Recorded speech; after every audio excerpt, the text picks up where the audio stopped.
Hello friends, வரகு கொள்ளு பொங்கல் பண்ணலாமா?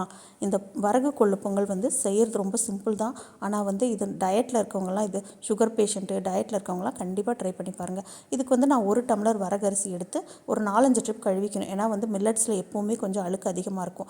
அப்புறம் அது கூட 1/2 டம்ளர் கொள்ளு நான் ஒரு 2 மணி நேரத்துக்கு முன்னாடியே ஊற வச்சுட்டேன். இதை இப்போ ரெண்டையும் நல்லா கழுவிட்டு அது கூட ஒரு 6 டம்ளர் தண்ணி ஊற்றிருக்கேன். ஏன்னா மில்லட்ஸில் சீக்கிரம் நமக்கு தண்ணியை நல்லா அப்சர்வ் பண்ணி சீக்கிரம் கட்டியாயிரும். அதனால் தண்ணி கொஞ்சம் தாராளமாக ஊற்றி அது கூட கொஞ்சம் நெய்யும் சீரகமும் உப்பும் போட்டு ஒரு 5 விசில் இறக்குனா சூப்பராக பொங்கல் ரெடி ஆயிரும். இப்போ இதுக்கு தாளிப்பு கொடுத்துட வேண்டியதான்.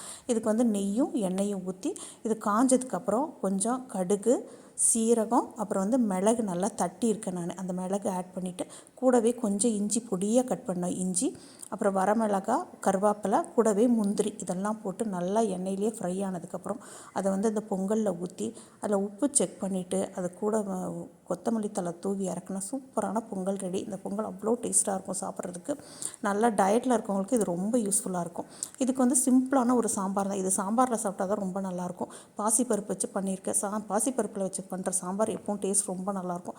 இது ரொம்ப சிம்பிளாக. இது கூட வெங்காயம், பூண்டு நிறையா போட்டு நல்லா கழுவிட்டு அது கூடயே 2 to 3 தக்காளி ஆட் பண்ணிவிட்டு மஞ்சத்தூள், மிளகாத்தூள், உப்பு, அப்புறம் கொஞ்சம் விளக்கெண்ணெய் ஊற்றி நல்லா ஒரு 2 to 3 விசில் விட்டு எடுத்தால் சூப்பரான சாம்பார் ரெடி ஆயிரும். இந்த வரகு கொள்ளு பொங்கலுக்கு இந்த சாம்பார் அவ்வளோ நல்ல காம்பினேஷன். ஏன்னா வெறும் காயெல்லாம் போடுறத விட இந்த மாதிரி வெறும் ப்ளைனாக வைக்கிற சாம்பாரில் டேஸ்ட் அவ்வளோ நல்லாயிருக்கும். இதை நல்லா ஸ்மாஷ் பண்ணிவிட்டு இதுக்கு ஒரு தாளிப்பு கொடுத்தா ரொம்ப நல்லாயிருக்கும். நம்ம சேனலை யாரெல்லாம் சப்ஸ்கிரைப் பண்ணலையோ மறக்காமல் சப்ஸ்கிரைப் பண்ணுங்கள். மார்னிங் பிரேக்ஃபாஸ்ட்டுக்கு இது சூப்பரான ஒரு நல்ல டிஃபன். வீக்லி ஒன்ஸ் இதை நம்ம எடுத்துக்கலாம். டயட்டில் இருக்கவங்க, அப்போ சுகர் பேஷண்ட்டு எல்லாருமே இதை கண்டிப்பாக சாப்பிட்லாம். டேஸ்ட்டும் ரொம்ப நல்லாயிருக்கும். கண்டிப்பாக ட்ரை பண்ணி பாருங்கள். இந்த வீடியோ பிடிச்சிருந்தா இந்த வீடியோவுக்கு மறக்காமல் ஒரு லைக் கொடுங்க.